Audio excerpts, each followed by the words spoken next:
Gambit Królowej. Niezwykle popularny serial Netflixa opowiada o losach Elizabeth Harmon, rudowłosej piękności, która jako pierwsza kobieta wspina się po szczeblach szachowej kariery na sam szczyt.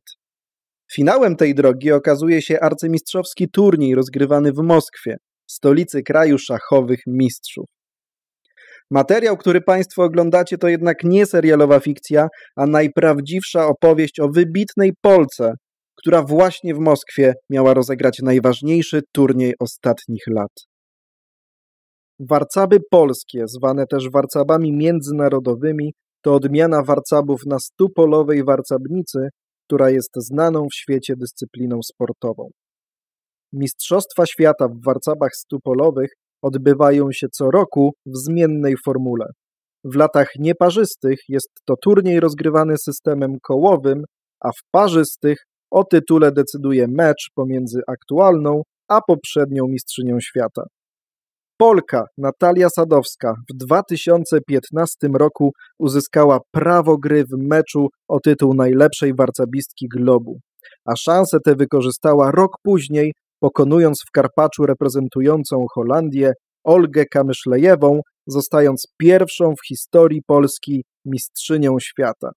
W 2018 roku Natalia zdobyła swój drugi tytuł, kiedy to w Rydze była górą w pojedynku z 16-krotną czempionką Łotyszką Zoją Golubiewą. Rok 2020 to planowany rok meczu pomiędzy naszą rodaczką a 6-krotną triumfatorką Mistrzostw Świata Rosjanką Tamarą Tansykurzyną.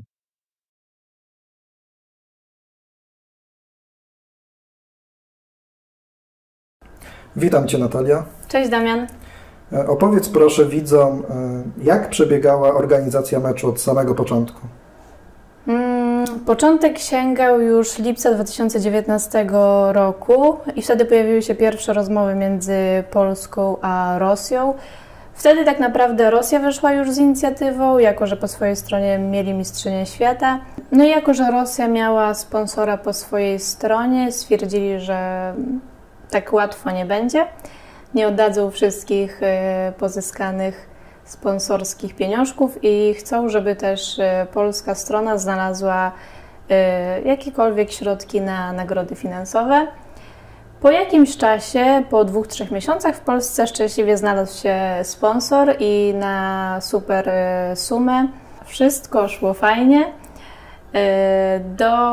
do momentu tak naprawdę pandemii. Bo już nawet ustaliliśmy jaki hotel w Warszawie i tak dalej, więc już takie miłe szczegóły ustaliliśmy. Aż do momentu wybuchu pandemii w Polsce i na świecie i wtedy też polski sponsor powiedział, że no niestety, ale wycofujemy się z racji epidemii z organizacji i sponsorowania meczu. Wiadomo, był to już wtedy lekki cios, bo wiedzieliśmy, że coś znowu się urwało. I tak do praktycznie maja, czerwca nie było żadnego kontaktu, nie wiedzieliśmy, na czym mecz stoi. I wtedy też na czele organizacji meczu w Rosji pojawił się Rastegajew ze swoim wsparciem, a na czele tego wsparcia stał Anatolij Karpow, mistrz świata w szachach w latach 1975-1985. No jak wiadomo, słysząc takie nazwiska, wydaje się, że nic złego może z meczem się nie zadzieć. Powiedział, że przejmie cały mecz na stronę rosyjską. Początkowo miało to być Moskwa-Petersburg i długo ta wersja się trzymała. No i początkowo jakby nie wiadomo było jeszcze, jaka data będzie meczu. W lipcu usłyszałam, że będzie to wrzesień i tak się też przygotowywałam. We wrześniu usłyszałam, że będzie to październik, w październiku, że będzie to listopad i no w sumie dużo osób wiedziało wokół mnie, że dużo znajomych pytało mnie, no kiedy w końcu ten mecz, bo w kalendarzu był zmieniany co miesiąc praktycznie. Ja też zmieniałam swoje plany pod plany organizatorów w Rosji i tak przekładaliśmy z miesiąca na miesiąc, tygodnia na tydzień, aż w końcu w listopadzie usłyszałam: druga połowa grudnia, 100%, gramy, przyjeżdżaj i tak dalej. Dowiedziałam się o tym 28 listopada, że mam 2 tygodnie na przyjazd do Rosji i załatwienie wszystkich formalności. Tak to wyglądało pokrótce. A tych formalności trochę było, co między innymi musiałaś zrobić? Najtrudniejsze na pewno było zdobycie wizy, bo w czasach pandemii nie jest to proste.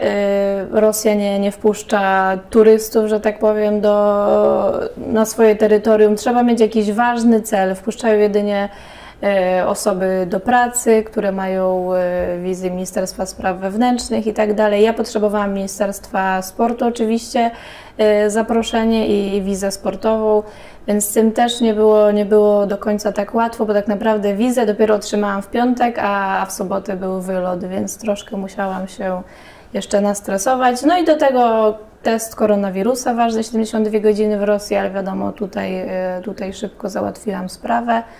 No, ale z wizą było najgorzej. Skompletowałaś koniec końców wszystkie potrzebne dokumenty. I przeszła do daty wyjazdu, 12 grudnia. Jaki nastrój panował przed wyjazdem?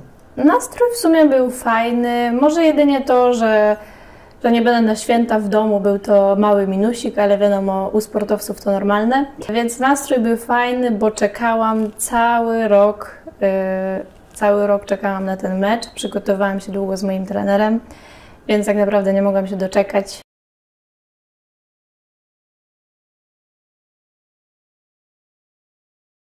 Do której pobudka? 4:15. Fajna godzina do wstawania? Najtrudniejszy jest pierwszy krok w twoim wypadku. Ten pierwszy krok to wstanie z łóżka, a potem już z górki w kierunku 3. tytułu Mistrzostwa Świata. Wygląd zawsze najważniejszy. Nie zawsze.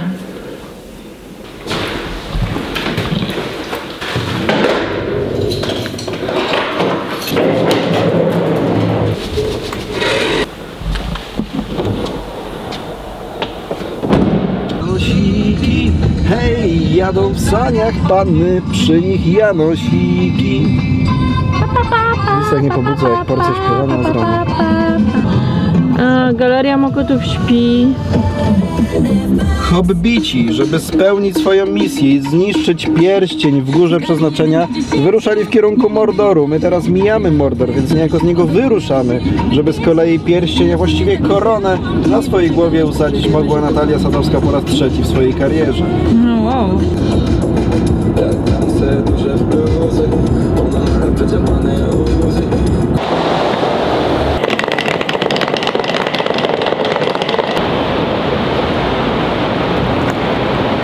Ojej, odjeżdża. I cyk do windy, bo nie można między terminalami pieszo.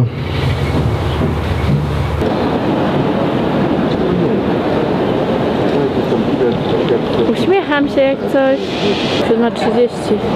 Zurich, a potem na Moskwę. Ziu. Szybko zleci. Nie wiedziałam, że paparazzi o tej porze przyjedzie. Ale przypadkiem zawsze wyglądasz idealnie. No nie wiem, jak to się dzieje. 2 słowa do Polaków, którzy teraz przez 2 tygodnie będą Cię obserwowali, kibicowali, trzymali za Ciebie kciuki. No, trzymajcie kciuki i lowki wszystkich, którzy mnie wspierają, piszą do mnie. Wspierajcie mnie myślą, czasem słowem, ale słowem to już lepiej po. Powodzenia, Natkens. Dziękuję. Bez korony nie wracaj. No, tutaj na głowie. No tak, tak.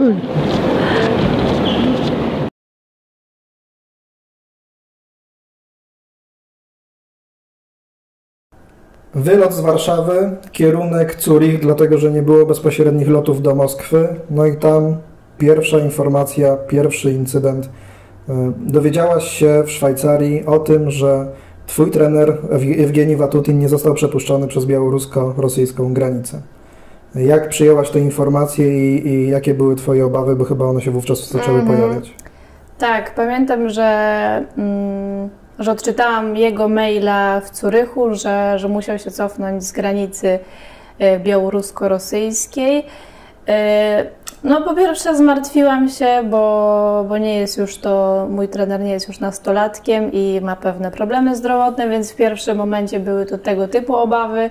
że po prostu szkoda mi go było. Drugi jakiś znak połączyłam to też z sytuacją polityczną na Białorusi. Myślałam, że może to jakby jest wewnętrzny problem też na Białorusi, niekoniecznie jakby organizatorów meczu. I no jakby też nie łączyłam tego tak bardzo ze sobą, no nie wiem, może dlatego, że myślałam, że lecę samolotem i jakby mam wizę i co może pójść nie tak. Jakby nie dopuszczałam do siebie wariantu, że ze mną może być podobnie. Ale w Zurychu, na moim pierwszym przystanku, kiedy dochodzi do wpuszczania już załogi do samolotu, do wpuszczania wszystkich pasażerów, kontrolerki, patrząc na moje dokumenty, nie do końca jakby widzą, nie do końca mają te dokumenty, które chcą i twierdzą, że mam wszystkie w języku rosyjskim, one tego nie rozumieją. No i ja tłumaczę, że no mam zaproszenie w języku rosyjskim, jadę w ważnym celu na mecz o tytuł Mistrzyni Świata. No i w sumie chyba tylko dlatego, że już przeze mnie i innego pana z Brazylii mieliśmy opóźnienie 30 minut, chyba panie wtedy machnęły ręką i stwierdziły, okej, w Rosji zdecydują co ze mną, ale ja stwierdziłam, że jak już będę w Rosji, to już na pewno wszystko pójdzie super i koniec końców wpuścili mnie do samolotu. Z niemałymi problemami, ale ostatecznie samolot ze Szwajcarii wystartował w kierunku Rosji. No i wylądował w stolicy tego kraju. No i zaczęło się. Zaczął się chyba największy skandal twojego przylotu, jak się potem miało okazać, niestety nie ostatni. Opowiedz o tym, co cię spotkało na lotnisku w Moskwie. Oglądaliście film Terminal z Tomem Hanksem? Fabuła tej produkcji opowiada o obywatelu słowiańskiego kraju, który przylatuje do Nowego Jorku, ale wobec zamachu stanu w jego ojczyźnie nie może opuścić lotniska, ale też nie może zostać odesłany z powrotem. Jego domem zostaje więc lotniskowy terminal. Niby fikcyjna historia, ale posłuchajcie tego, co przydarzyło się Natalii. Wylądowałam o godzinie 18. Podchodzę standardowo do kontroli granicznej, sprawdzają mój paszport i tak dalej. Trwa to dłużej niż u innych pasażerów. Każdego puszczają po minucie. Ja już stoję 3, 5, 8, 10. Nadal nic, aż w końcu wzywają do mnie kolejnego strażnika na dodatkową kontrolę. No ale myślę sobie, okej, za chwilę pewnie się wyjaśni.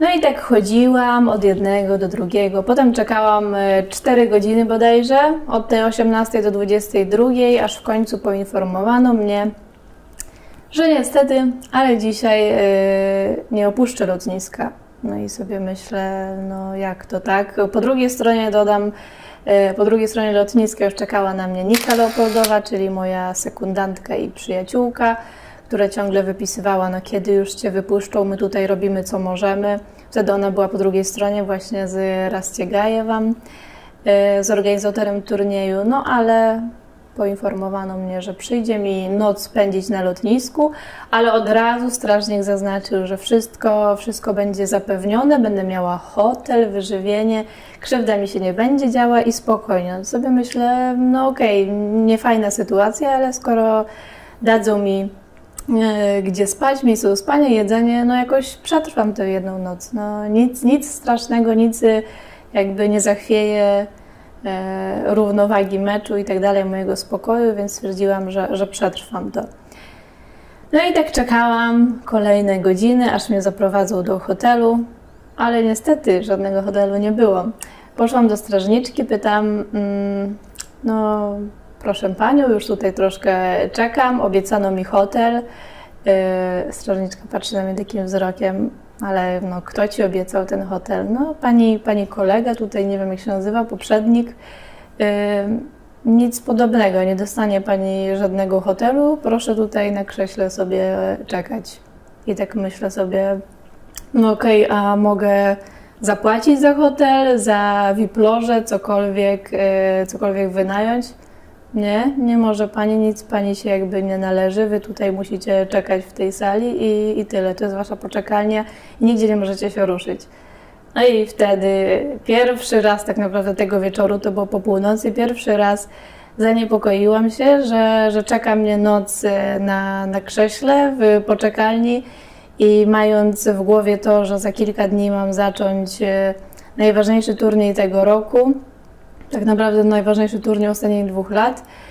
I czeka mnie nocka na krześle, no i wtedy pamiętam, że uroniłam pierwszą łzę, ale nadal pocieszałam się, że jakby to nie może mnie jakkolwiek wybić z rytmu i nie może zniwelować moich długich przygotowań. Jakie informacje do Ciebie trafiały ze strony czy organizatorów, czy Światowej Federacji Warcabowej? Podczas tego, kiedy tam siedziałam? Tak. Organizator zapewniał mnie, że się stara, że robi wszystko, co może, żeby mnie wyciągnąć, że jeszcze chwilę, Natalia, zaraz to wyjaśnimy i tak dalej, nieporozumienie. No potem się okazało, że po prostu ktoś zaniedbał to, ja powinnam być na tych listach osób, które mogą wjechać na terytorium Rosji. Ktoś oczywiście to zaniedbał, do tej pory nie wiem kto, ale organizator oczywiście do końca twierdził, że jeszcze troszkę cierpliwości i za chwilę mnie wyciągnął. I ostatecznie nie skończyło się na jednej nocy, trwało to dłużej. Tak, nie skończyło się. Usłyszałam od niego wariant taki, że w najlepszym wypadku wyjdę rano, czyli w niedzielę o 8 rano, a w najgorszym w poniedziałek rano, powiedzmy, jak załatwił ten dokument z ministerstwa. Oczywiście sprawdził się najgorszy wariant, czyli spędziłam 2 nocki na krześle w moskiewskim lotnisku. Łącznie 45 godzin. 45 godzin, zanim zorganizowano potrzebny dokument, którego tak naprawdę, za którego brak zorganizowania, nie wiemy kogo obarczać jeszcze, bo mam nadzieję i wszyscy chyba mamy nadzieję, że uda się to ustalić. Jacek Pawlicki we wcześniejszej rozmowie na kanale powiedział, że to jest po prostu lenistwo ze strony organizatorów, że ten dokument był do załatwienia. To zwykłe niedopatrzenie i to był prozaiczny, ale ten sam powód u Ciebie i u Twojego trenera Watutina. Prawdopodobnie tak. Prawdopodobnie było to samo, bo on też nie był na jakiejś liście, więc tak, no po prostu zwykłe niedopatrzenie. Nie wierzę, że nie dało się tego chociażby w piątek ogarnąć i zadzwonić do tych służb, zapytać, czy na pewno wszystko jest jakby załatwione, żeby wpuścili nas na terytorium Rosji. Nie wierzę, że nie dało się tego uniknąć ani sprawdzić. Oczywistym było, że to jest weekend, to jest taki czas, kiedy urzędy nie pracują. Zdecydowanie trudniej przyspieszać jakąkolwiek organizację tego typu dokumentów, a też wiadomym było, że jeszcze tym bardziej w takim kraju jak Rosja żaden ze strażników, służbistów tak naprawdę nie weźmie na siebie odpowiedzialności i nie powie wejdź, przekrocz granicę, bo im na to po prostu nie pozwalają ich procedury. No tak. Wtedy, po tych 45 godzinach, podkreślę ten czas jeszcze raz spędzonych na lotnisku, wyobrażałaś sobie zagrać mecz na pełnym poziomie? Czy już zaczynałaś tracić nadzieję w to, że poziom sportowy będzie taki, jaki powinien być?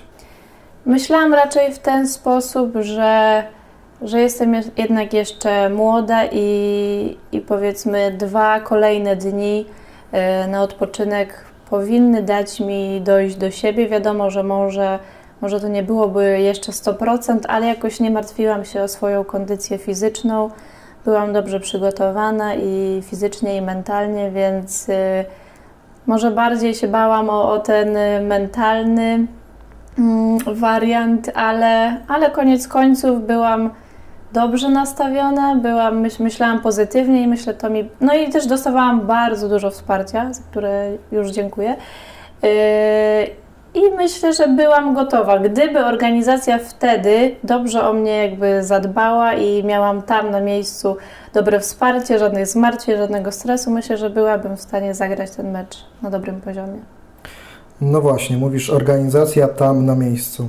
Wyszłaś z lotniska, dojechałaś do hotelu, co też nie zajęło 5 minut, bo przejechać Moskwę, tak jak mówisz, 1,5 godziny, to na pewno też obciążający czas, kiedy pewnie jedyne o czym myślałaś to wygodne łóżko po takim czasie. No i tam, kolejne niespodzianki.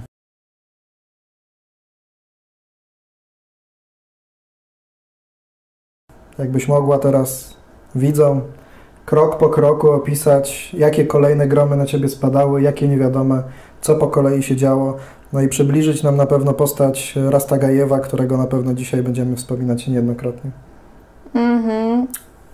Pierwszego dnia w sumie aż tak dużo się nie działo, bo z panem szanownym organizatorem się nie spotkałam. Przyjechał na lotnisko po mnie jego pomocnik, więc w sumie wieczór spędziłam z Niką, jakaś restauracja, sauna w hotelu i tak dalej. Wieczór był spokojny, nikt chyba nawet nie miał odwagi do mnie jeszcze przychodzić i tak dalej. Więc pierwszy dzień był najmniej stresujący. Drugi dzień od rana już kontakt z Rastegajewem, że musimy jechać zrobić test na COVID, no ale wiadomo, o tym też wiedziałam już wcześniej. Pojechaliśmy wszyscy, usłyszałam wtedy, no, przepraszam Natalia, że tak wyszło, ale robiliśmy co mogliśmy, to niezależne od nas i tego typu bla bla bla. Zrobiliśmy testy, wróciliśmy, wszystko ok. Wieczorem prezydent FMJD Janek Magi zaprosił nas wszystkich, czyli mój team, Tamary team i sędziego głównego na taką kolację oficjalną. No i wtedy w sumie doszło do pierwszych konkretnych pytań, a tak naprawdę z mojej strony tylko. No bo nadal nie wiem, na czym stoimy i jakby o co gramy. Oczywiście obiecanki były duże, ale no dochodzi do takiego meczu, gdzie chcę zobaczyć wszystko czarno na białym. No i pytam się, mogę zobaczyć kartkę z finansami. No i pan Rastegajев cały czas mówi, tak Natalia, już idzie przelew, dzisiaj ci tego nie mogę pokazać, ale czekamy na przelew, wszystko jest, sponsorzy są, wszystko za chwilkę cierpliwości, jutro już na pewno. No i jako, że nie chciałam też psuć ani atmosfery kolacji, też tak nie wypadało wtedy cały czas mówić o takich rzeczach, więc od razu odstąpiłam, zostawiłam temat. Rozeszliśmy się jeszcze w pokojowych nastrojach, umówiliśmy się na oficjalne spotkanie kolejnego dnia na 10 rano. Spotykamy się już wszyscy w komplecie, dotarł mój trener, który musiał sam płacić za hotel. Warto dodać, oczywiście powinien być przyjęty bezpłatnie. Spotykamy się o 10 rano kolejnego dnia. No i wtedy już oficjalnie, bez żadnych tutaj już miłych wstępów, pytamy konkretnie. Chcemy zobaczyć czarno na białym nagrody, gwarancje i tak dalej. I wszystkie nasze zapewnienia ze strony organizatorów, czyli to, że przyjmują mnie i trenera bezpłatnie i tak dalej, co jest oczywiste. No i znowu ta sama śpiewka, te same bajki. Natalia, już idzie przelew, nie wiem czemu on jeszcze nie dotarł na moje konto, ale mogę zadzwonić do Karpowa, dać na głośnik, wszystko usłyszy, że wszystko jest w najlepszej gotowości i tak dalej. On nic się nie martw, ale po prostu jeszcze nie przyszły, nie wiem jak to się dzieje. No i wtedy powiedziałam, wystarczy, jeżeli nie zobaczę na papierze nagród i gwarancji, nie siadam do meczu. I wtedy zaczęła się cała draka. Od momentu Twojego przyjazdu z lotniska do hotelu, w którym momencie zostało potwierdzone, kiedy w ogóle sam mecz ma się zacząć? Nie było żadnego 100% potwierdzenia, bo nawet nie wiedzieliśmy, kiedy zrobić otwarcie, nie było żadnego porozumienia, widzieli, jakie jest moje stanowisko, że tak łatwo nie będzie, bo jeżeli bym zaczęła mecz, to prawdopodobnie mecz musiałby się odbyć i może tych nagród w ogóle by nie było. Byśmy zagrały o tytuł i na tym by się skończyło i jeszcze może byśmy sami płacili za hotel. Rastagajewowi wydaje się, że chodziło tylko o jedno, żebyście zaczęły grać. No tak mi się wydaje, że na tym mu zależało najbardziej. Myślisz, że mógł mieć w tym jakieś swoje prywatne cele? Myślę, że tak, bo strasznie na to nalegał. Cały czas mówił o otwarciu, które jakby dla nas nie było z Tamarą najważniejsze. Stwierdziłyśmy, że otwarcie może być nawet po rundzie i tak dalej. Jaka różnica, że najważniejsze jesteśmy jakby my i żeby runda się rozpoczęła i tak dalej. I strasznie na to naciskał. Informacje, które trafiały do szerokiego świata, były dosyć lakoniczne. Mecz rozpocznie się z opóźnieniem. Nie w środę, jak pierwotnie planowano, 16 grudnia, ale 17 w czwartek. Potem znowu informacja, że jednak będzie to najprawdopodobniej piątek, 18 grudnia. Rozmowy z organizatorami i chęć uzyskania jakiegokolwiek zapewnienia z ich strony o tych gwarancjach finansowych spełzły na niczym. Pojawiło się światełko w tunelu ze strony Federacji Warcabowej, ze strony Światowej Federacji Warcabowej. Co się stało? Bodajże 16 wieczorem znowu Janek Magi zaprosił nas na kolację, już poza hotel, do gruzińskiej restauracji. Nie pojawił się wtedy też nikt ze strony Tamary, ani Tamara, ani jej team. Byłam tylko ja, Nika, Watutin, sędzia główny i para znajomych. No i był właśnie Janek Magi, główny organizator wieczoru, prezydent FMJD. I wtedy też właśnie pojawiło się to światełko w tunelu. FMJD postanowiło wesprzeć mecz, co jest mało spotykane, bo rzadko jakikolwiek turniej wspierają. A tutaj widząc tak duże problemy, no i to, że już tam jesteśmy, myślę, że tylko to, że tyle już pieniędzy zostało wydanych, czekamy ciągle na ten mecz. FMJD postanowiło tak naprawdę wesprzeć Rastegajewa i pomóc mu dokończyć ten mecz. Zaoferowało 30 000 euro na nagrody pod warunkiem, że spełni minimalne wymagania, czyli że ja, mój trener, Tamara i jej trener, że wszyscy będziemy bezpłatnie mieszkać, jedzenie i tak dalej. No i że odda nam poprzednie wydatki, których było też niemało i wtedy podpiszemy kontrakt, zaczniemy mecz. Dziwnie dosyć zaczął się dzień kolejny. Tak, bo wiedzieli, że ja naciskam na ten kontrakt. No jakby sytuacja już zaszła tak daleko, że chciałabym mieć to, tak jak mówiłam od początku, czarno na białym. Kolejny dzień, 17 rano, no ktoś mnie budzi. Ktoś stuka do drzwi, chociaż dodam, że jak się kładłam z Niką spać, mówimy, o jutro wolny dzień, bo nadal nic nie wiemy co z meczem, więc sobie odpoczniemy. Budzi mnie Rastegajew z papierkiem w ręku. Natalia, mamy Dagawor, czyli ten kontrakt. No tak patrzę, no okej, fajnie. Brzmi dobrze na starcie, obudzili, ale brzmi dobrze. Był sędzią głównym. Daje mi ten kontrakt, pokazuje 2 najważniejsze punkty, czyli że dostaniemy po 15 000 euro. I jeszcze dodaje, i mecz najprawdopodobniej będzie tylko w Moskwie. Tak sobie myślę. Jeszcze wtedy nie powiedziałam do niego, ale myślę sobie, no mam przecież bilety z Petersburga z trenerem, ale okej, na razie tego nie poruszam. Powiedziałam, że przeczytam i wrócę do niego z informacją zwrotną. Oczywiście od razu zadzwoniłam po trenera. Nika też przeczytała. Przeczytaliśmy wszyscy we trójkę. Kilka punktów też do Jacka wysłałam. No i wszystkim nam praktycznie te same punkty się nie spodobały. Możesz przytoczyć, co było w nich napisane?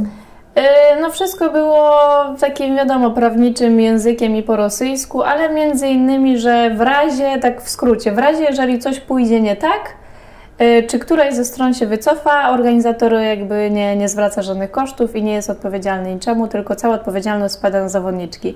Więc to w tym przypadku już było nie do spełnienia, czegoś takiego bym nie podpisała, patrząc na jego zachowanie.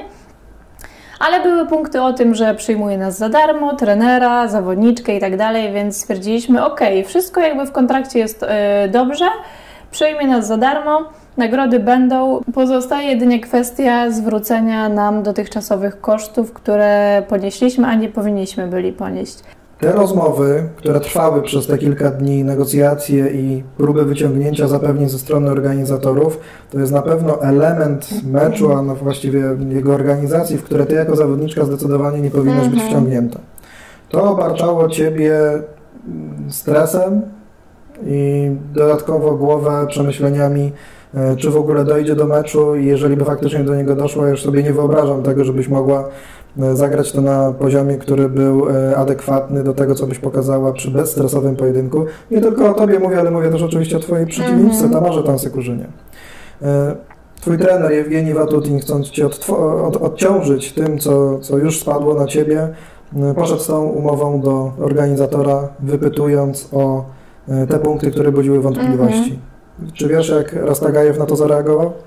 Poszła też z nim Nika, ja zostałam w pokoju i Nika napisała mi tylko wiadomość, oni w ogóle siebie nie słyszą. Oni w ogóle jakby Watutin, Rastagajew Oni nie wiedzieli, kto o czym mówi. Każdy miał jakiś swój inny punkt widzenia.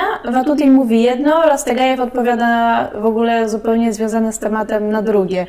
I Nika została, Watutin w ogóle szybciej wyszedł, bo oni się od razu praktycznie pokłócili, a mój trener jest raczej spokojnym człowiekiem i podejrzewam, że Rastegajew na niego naskoczył, więc ten po prostu wychodzi, bo to jest raczej w jego zachowaniu normalne. Została Nika, próbując załagodzić sytuację i dowiedzieć się czegoś więcej, ale Rastegajew wtedy powiedział krótko: on nam nowych biletów na pewno nie kupi, możemy sobie jechać pociągiem do Petersburga i stamtąd wracać. No i już się wszystko jakby rozeszło, wiedzieliśmy, że kontraktu w tym momencie na pewno nie podpisujemy, czekamy na jakieś kolejne info. Organizator, który przez tyle czasu zapewniał o tym, że mecz się odbędzie w Moskwie i w Sankt Petersburgu, w momencie, kiedy faktycznie macie kupione wszystkie bilety, całą logistykę zaplanowaną po tej stronie, za którą wy oczywiście jesteście odpowiedzialni, czy jesteśmy jako Polacy, mogę tutaj wskazać nawet w ten sposób, zostajecie stawiani już na miejscu przed ścianą. To jest nie do pomyślenia.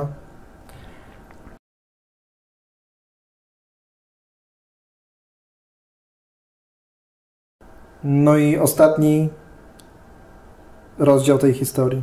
Po tym, kiedy emocje powoli były podbijane, w pewnym momencie sięgnęły zenitu i ten kulminacyjny punkt nazwałbym 20:10 spotkanie w sali konferencyjnej. O Jezu, aż mi serce zabiło. Co tam się wydarzyło? Jakie słowa padły, jeżeli oczywiście będziesz w stanie je przytoczyć? No, postaram się. Było to tak, że faktycznie weszłyśmy z Niką o 24 do pokoju. Wróciłyśmy ze zwiedzania Moskwy. Pierwszy raz mi się udało wyjść i bezstresowo spędzić pół dnia. Wracamy, widzimy, że jest wiadomość od Rastegajewa, więc szybko tylko zdejmujemy kurtki i tak dalej. Piszemy do trenera, udajemy się do tej sali. No i nikogo jeszcze nie ma, oprócz Rastegajewa i jakiegoś anonimowego pana, którego nikt z nas nie znał. Czekamy ciągle na Tamarę, jej team, sędziego głównego, zjawiają się wszyscy po pół godzinie. Siadamy, wszyscy, powiedzmy, że tak w półokręgu, a szanowny jakiś pan nam nieznajomy siada naprzeciwko nas. No i dobrze, no i w sumie jeszcze nie wiemy co będzie się działo, ale zaczyna swój monolog. Zaczyna monolog tonem bardzo donośnym, jakby był nauczycielem i krzyczał na dzieci, które coś złego zrobiły. Mój trener jako pierwszy, najpierw zaczął mnie szturchać i mówić: opuść salę, nie słuchaj tego. Ja stwierdziłam, no spokojnie, słyszę, że jakieś śmieszne w ogóle rozmowy, o czym on mówi, zostanę i posłucham. Mój trener po minucie zapytał: przepraszam, ale kim w ogóle pan jest? Po czym Artiom, bo wiem, że tak miał na imię, odpowiedział mu: mnie nie obchodzi, kim ty jesteś, więc niech ciebie nie obchodzi, kim ja jestem.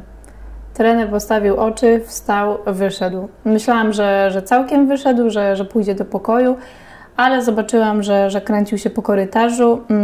No i też stwierdziłam, że na pewno został, żeby ewentualnie mnie bronić, jeżeli sprawy wyjdą za daleko, bo widział, z kim mamy do czynienia. No i wtedy też się zaczęło. Najpierw zaczął obrażać mnie i moją całą drużynę, potem mnie... Przytoczysz nam słowa, jakie padły? Nie pamiętam, bo to było po rosyjsku, ale tak w skrócie, że jesteśmy nikim, a warcaby są mu pofik, czyli tak, nie wiem jak to na polski dobrze przetłumaczyć, że ma je głęboko w poszanowaniu, a my dla niego nic nie znaczymy i w ogóle no, same najgorsze słowa. Potem zaczął ogólnie obrażać mnie i Tamarę, że co my sobie myślimy, że on nam łaskawie opłaca hotel ze śniadaniem, a my nie możemy za swoje jeść obiadów, kolacji i tak dalej, że my tutaj przyjechałyśmy, żeby wygrywać pieniądze, a nie przyjechałyśmy grać o tytuł, że co są z nas za warcabistki, co za sportsmenki i tak dalej, że ogólnie po co gramy w warcaby, no jeżeli dla nas tytuł nie jest ważniejszy i tak dalej, a walczymy tylko o pieniądze i po co ta cała draka o kilka tysięcy. Gra o tytuły, nie o pieniądze. Pozwoliłem sobie na to wtrącenie, bo Natalia jest zbyt skromna, by mówić o tym bezpośrednio. Wszyscy zapewne uwielbiamy oglądać naszych rodaków świętujących triumfy w międzynarodowych zawodach sportowych. Nikt chyba też nie zaprzeczy, że zostanie najlepszą lub najlepszym poprzedzają lata ciężkiej pracy i wyrzeczeń. W wielu przypadkach, aby dojść na szczyt, trzeba w pełni skoncentrować się na uprawianej dyscyplinie. Trzeba zostać zawodowcem. Sukcesy Natalii w ostatnich latach to nie dzieło przypadku, a właśnie efekt długiej i żmudnej drogi zawodowej warcabistki. Przygotowanie do meczu o Mistrzostwo Świata to miesiące treningów, a przy tym ponoszenie istotnych kosztów. Spójrzmy na świat tenisa. Słyszymy w mediach o wielu milionowych nagrodach za najwyższe lokaty wielkich szlemów, ale zestawiając to z latami inwestowania w rozwój tenisisty, wynajem kortów, sprzęt, opiekę trenerów, psychologów, fizjoterapeutów itd., okazuje się, że niewielu zawodników wychodzi na plus. Niektórym może wydać się to śmieszne, ale w warcabach nie jest inaczej. Nagrody są niezmiernie istotnym elementem każdej dyscypliny, bo pozwalają na pełne oddanie się sportowi. Jakie emocje to w tobie wzbudziło? To chyba wstrząsnęło dosyć mocno. No, ja z niego po prostu cały czas miałam oczy takie, że to jest naprawdę, że człowiek, powiedzmy nasz potencjalny sponsor, który twierdził, że opłaca cały hotel i mówi takie słowa, że po co nam pieniądze do szczęścia, chociaż one są częścią każdego sportu i po to jest się profesjonalnym sportowcem, żeby żyć z tego, a tutaj ktoś nam wyskakuje, ktoś krzyczy na nas i wylewa wiadro obelg, że jak my w ogóle możemy chcieć za to pieniądze. No, ręce opadały, ale z drugiej strony też gotowałam się w środku, słysząc takie rzeczy i nie móc nic z tym zrobić. Jak zareagowałaś na te słowa? Zostałaś czy wyszłaś ze spotkania? Ja cały czas jeszcze siedziałam, słuchałam. Tamara jako pierwsza wybuchła, wstała i zaczęła krzyczeć, że na pewno ona jest starsza od tego człowieka, więc nie życzy sobie w ogóle mówienia do niej takim tonem. No i zaczęła już, nie pamiętam wszystkiego dosłownie, bo było tyle emocji, ale zaczęła właśnie mówić o tym, jak nas traktują, że w ogóle mogli nam na początku powiedzieć, żeby wracać do domu i nas nie ciągać. Jeżeli nie mieli sponsorów, mogli się od razu do tego przyznać. Albo może poszły jakieś machlojki w trakcie, nikt nie wie, co się stało ze sponsorami. Ale że zamiast się wycofać i wyjść z twarzą i przeprosić, to ja tak zresztą myślałam, że jeżeli zapraszają nas w czwartek wieczorem, że albo chcą nas przeprosić, albo chcą i przeprosić i prosić, żebyśmy jednak zagrały na powiedzmy troszkę gorszych warunkach i tak dalej. A nawet Tamara była w szoku, a w sumie to był jej rodak, że coś takiego miało miejsce i że nawet ją obrażali i mieszali z błotem. Wydawałoby się, że gra w swoim kraju to jest atut. A tymczasem doszło do paradoksalnej sytuacji, gdzie Rosjanka przez swoich współbratymców była... No tak. Jej mąż jakby też był zamieszany w organizację turnieju. Był cały czas w bliskim kontakcie z Rastiegajewem, więc byłam pewna, że wie, na czym stoimy, bo w sumie dłuższą część meczu była i tych całych historii w Moskwie była dość spokojna i to u mnie jakieś wątpliwości rodziło, że ja jednak jako jedyna wymagam czegoś na papierze, ona cały czas spokojnie. Dlatego tutaj było to troszkę dla mnie dziwne, ale koniec końców widocznie ona też się tego nie spodziewała i patrząc na jej reakcję tego ostatniego wieczora, i potem jak wybuchła, wyszła, ja jeszcze zostałam, jakieś tam może niepotrzebne jeszcze rozmowy się wdałam z człowiekiem, ale też w sumie wyszłam chwilę po niej i wiedzieliśmy wtedy, że będzie po meczu. Mecz się rozpadł z hukiem. Konkluzja tego spotkania była na pewno odwrotnie proporcjonalna do tego, co się wydawało tym, którzy ją chcieli w ten sposób poprowadzić, bo jasnym chyba stało się dla wszystkich, że ten mecz rozegrany nie zostanie. Już na samym, jak on zaczął ten monolog, to już było wiadome, że jest po meczu, bo jeżeli człowiek nie próbuje znaleźć kompromisu, a przyszedł, żeby nas już po prostu zrównać z ziemią. Co ciekawe, w tym momencie, kiedy prowadził Artiom swój monolog, Rastiegajew zbierał pionki z naszej planszy.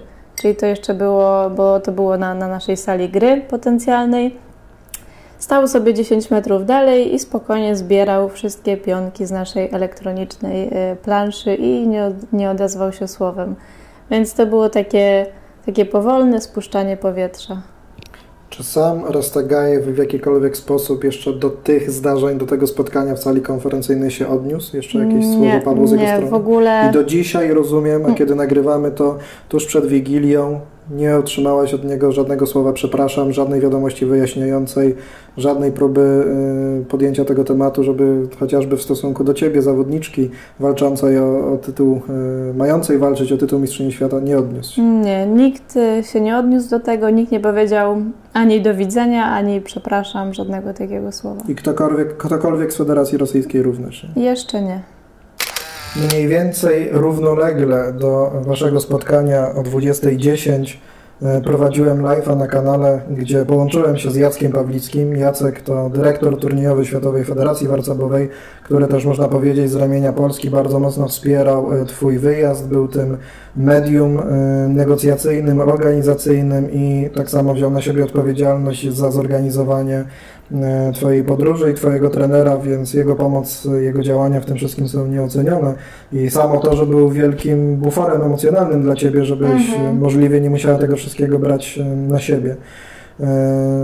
Jacek wtedy na żywo, mniej więcej na żywo powiedział nam o wydarzeniach, które właśnie równolegle działy się w Moskwie. Link do tej rozmowy zamieszczam tutaj w górnym prawym rogu, więc jeżeli macie ochotę, to możecie odsłuchać. Tam są emocje, tam było to wszystko na żywo. Teraz, kiedy te emocje po kilku dniach na pewno troszkę ostygły, ja nie wyobrażałem sobie, że będziesz w stanie o tym wszystkim mówić bez łzy w kąciku oka. Też nie. Dlatego jesteś bardzo dzielną, silną warcabistką, sportsmenką, która daje sobie z tym radę, za to cię podziwiam. Powoli będziemy próbowali przechodzić do podsumowania tego wszystkiego, tych wydarzeń, wyciągania konsekwencji. Oczywiście nie nam oceniać, po której stronie jest wina, bo miejmy nadzieję, że tę odpowiedzialność oceny i wyciągnięcia wniosków podejmą czy organy warcabowe, czy jeżeli będzie trzeba, to odpowiednie sądy, czy sądy międzynarodowe, czy sądy krajowe. Można powiedzieć, że były 3 strony organizacji tego turnieju, bo to była Światowa Federacja Warcabowa, Federacja Rosyjska, no i postać samego Rastagajewa, który w pewnym momencie w trakcie, jak wspomniałaś, organizacji tego meczu pojawił się z komitetem, na którego czele stał Anatolij Karpow, wybitny radziecki, teraz obecnie rosyjski szachista, który przez 10 lat ponad dzierżył tytuł mistrza świata. Czy jesteś w stanie ocenić, kto zawinił? Czy jesteś w stanie powiedzieć, po której stronie ta wina była największa? Czy to seria niefortunnych zdarzeń i seria niefortunnych decyzji po każdej z tych stron? No wiadomo, nie mi rozstrzygać teraz takie rzeczy. Jestem w końcu tylko graczem.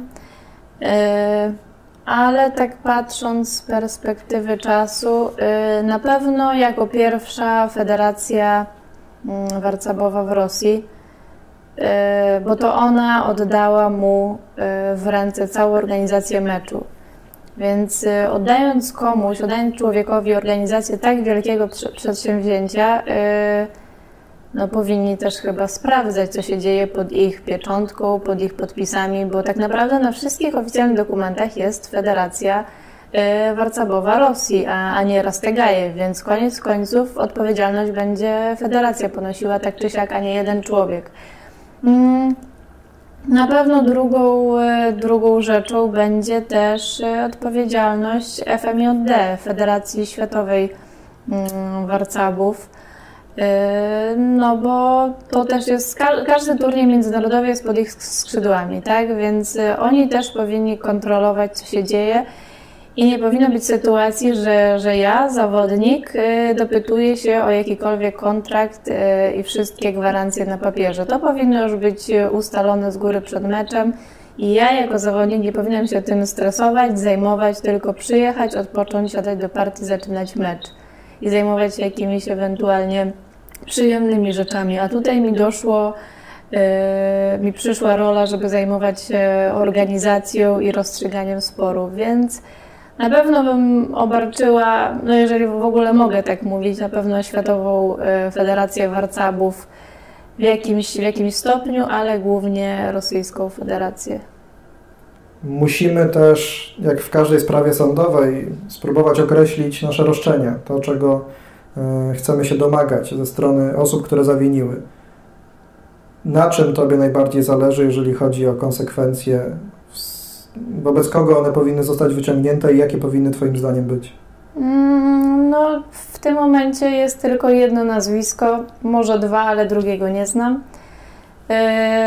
Nie zależy mi tyle na jakiejś rekompensacie finansowej. Dla mnie wystarczy, że będą wyzerowane koszta, bo większość z nich poniósł albo Jacek, prezes mojego klubu szczecińskiego, albo Polski Związek Warcabowy. Zależy mi na sprawiedliwości, czyli ukaraniu Rascegajewa i jego pomocnika Arcioma, nazwisko nieznane.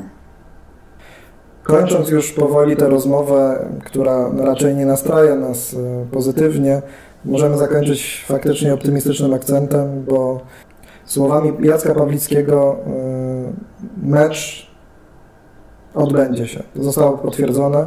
Co więcej, odbędzie się w Polsce, najprawdopodobniej w Warszawie w 2021 roku.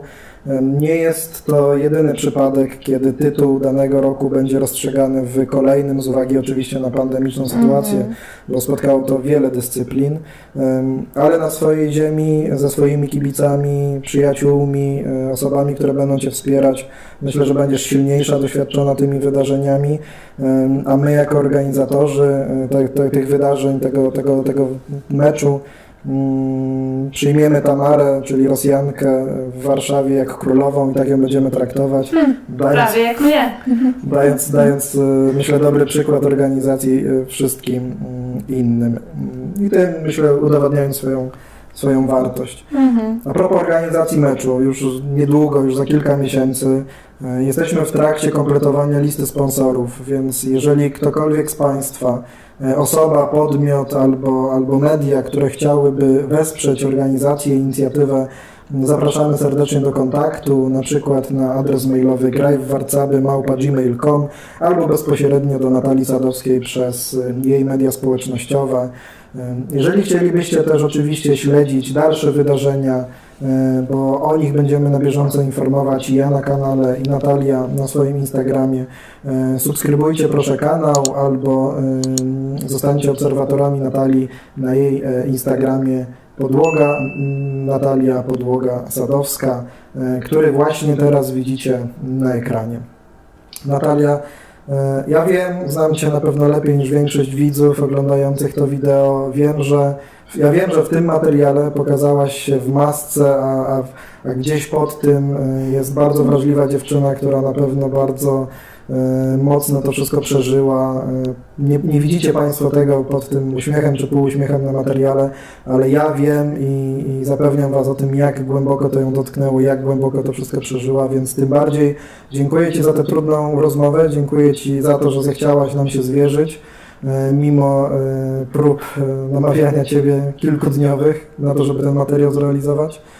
Myślę, że te wszystkie wydarzenia przekujesz w siłę i rozstrzygnięcie meczu na swoją korzyść w 2021 roku to będzie tylko formalność z całym wsparciem, które my jako widzowie, obserwatorzy, przyjaciele Ci damy. Ja ze swojego miejsca, jeżeli mam już taką możliwość, chciałabym na pewno podziękować wszystkim osobom, które mnie wspierały w tym trudnym czasie, chociażby na lotnisku,